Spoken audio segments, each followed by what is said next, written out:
కష్టమంటే తెలిసినోడురా నిరుపేదరా రైతన్నరా కడుపు నింపే అన్నం మెతుకురా అన్నదాతరా రైతన్నరా ఎండనక వాననక చలి అనక నేల మట్టిని నమ్మిండు రేయనక పగలనక రాత్రనక కష్టజీవిగా నిలిసిండు ఎన్ని బాధలున్న కన్నీళ్ళెన్నొచ్చినా ఆకలి మరిసిండు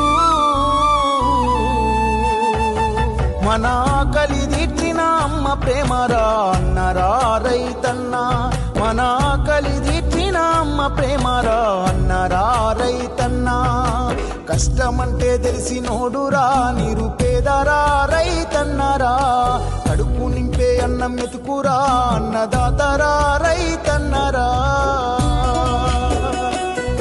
ఆ ఇల్లాలు పిల్లల కోసలు పెద్ద దిక్కులేని గూడు పక్షులు కష్టాల కడలీల ఈతలు కనకరించలేని విధిరాతలు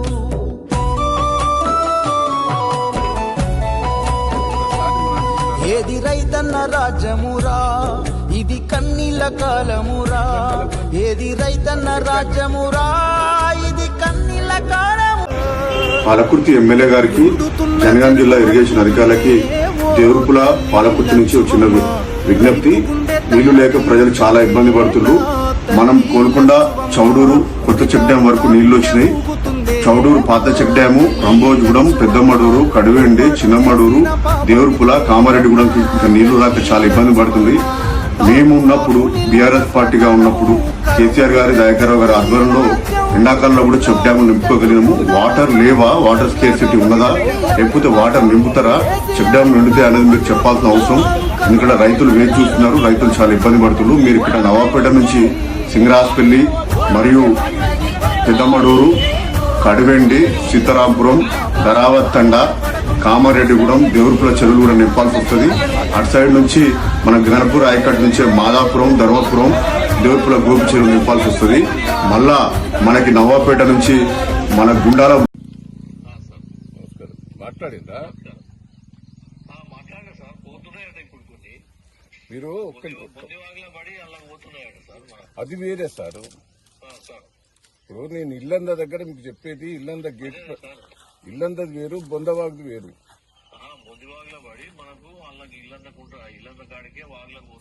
లేదు సార్, నేను వాగు దగ్గరనే ఉన్నా సార్.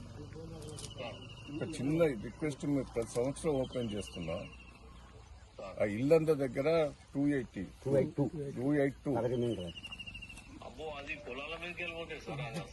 లేదా పొలాల మీదకి అసలు ఇల్లు ఒక్కసారి నేను ప్రతి సంవత్సరం ఓపెన్ చేస్తున్నా సార్. అది ఎన్ని ఊర్లలో లాభం దొరుకుతుంది ఎదుకనా సార్ మీకు? నేనే చేయించిన సార్. లాస్ట్ ఇయర్ నేనే చేసిన. కొత్తపల్లి, ల్యాబర్తి, బందనపల్లి, కొత్తూరు, రోలకల్లు, రావూరు, కల్లెడ, ఎన్ని విలేజ్లకు మరి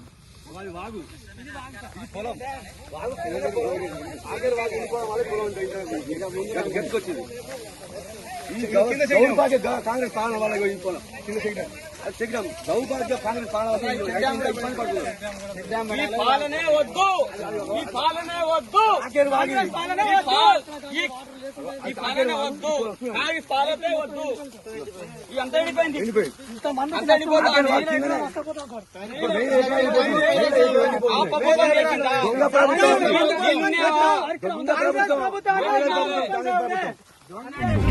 దేవాదల సార్, దేవాదల బాగిపేట, నవాపేట రిజర్వాయర్ నుంచి నీళ్లు ఈ దేవరుపుల మండలం కొత్తాయి. పాలకుర్తి మండలం రెండు మొత్తం ఎండిపోతారు. పోయినసారి సిస్టమేటిక్ చేసిన మరి ఇబ్బంది ఎందుకు అవుతుందో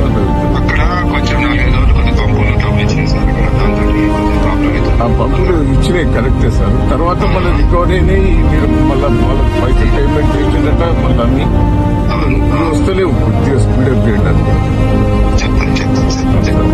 ఇది ఒకటి, ఇది రెండు ఎండిపోతారు బాగా. నేను మినిస్టర్ గారు కూడా చెప్పిన, మినిస్టర్ గారు మీకు చెప్పన్నాడు. ఒక్కసారి పాస్ థ్యాంక్ యూ సార్. రానున్నది రేపు మళ్ళీ బీఆర్ఎస్ ప్రభుత్వమే.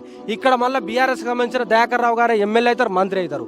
ఆ తర్వాత మీ పరిస్థితి ఏంద్రపై కనీసం రాత్రి పండుకునే ముందైనా కొంచెం ఆలోచించుకోండి. మేము ఏం చేస్తూ ఉన్నాము, పొద్దున్న లేస్తే మేము ఎందుకు తిడుతూ ఉన్నాము వాళ్ళని. రేపు మళ్ళీ ఈ కాంగ్రెస్ ఇక్కడ ఖతమైందనుకో మా పరిస్థితి ఏంది? మమ్మల్ని వీళ్ళు మొత్తం గోళీలాట ఆడతారు. మరి మా యొక్క గుడ్లు తీసి గోళీలు ఆడతారు, తొండలు జొర్రిస్తారు, పేగులు తీసి మెడలు వేసుకుంటారు కదా ఇక్కడ ఉన్న వాళ్ళు. అసలు ఇక్కడి తెలంగాణ రాష్ట్రంలో ఉన్నటువంటి పోరాటాల గడ్డ ఏదైతే ఉన్నదో అది పాలకుర్తి గడ్డ. చాకల ఐలమ్మ, దొడ్డి కొమరయ్య, షేక్ బందగి, ఠాను నాయక్, దర్గా నాయక్ లాంటి వాళ్ళు పుట్టిరు ఇక్కడ. ఈ యొక్క ఎక్కడి నుంచో ఊడిపడ్డోళ్ళు కాదు మేము. ప్రతి ఒక్కరి నెత్తురులో పోరాడతారు ఇక్కడ. ఒక చిన్న పిల్లగాడు సైతం అడుగుతాడు, ప్రశ్నిస్తాడు. అర్థమైందా? పెత్తందారులు, భూస్వాములు అలాంటి వాళ్ళనే ఉరికిచ్చిన నేల ఇది. ఇక్కడ గడిలను కూల్చిరు నేల.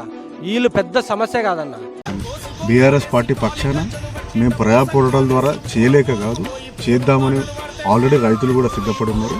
మేము కూడా రోడ్లెక్కే ముందు నిజమైన పరిస్థితి ఏంది, అసలు గ్రౌండ్ రియాలిటీ ఏంది అనేది ప్రజలకు చూపించే ప్రయత్నం చేస్తున్నాము. మీ ద్వారా దయచేసి ఇక మీదైనా మీరు కన్విప్ట్ చేసుకొని 100కి 100% ఈ 3-4 రోజుల్లో నీళ్ళు వస్తాయని మేము ఆశిస్తున్నాం. ఆ నీళ్ళు వస్తే ఒక 25% పంటలు బతికే అవకాశం ఉంది. కాబట్టి మీ ద్వారా ఇక్కడ అధికారులకు కానీ ప్రజాప్రతినిధులకు కానీ అప్పీల్ చేసుకుంటాం.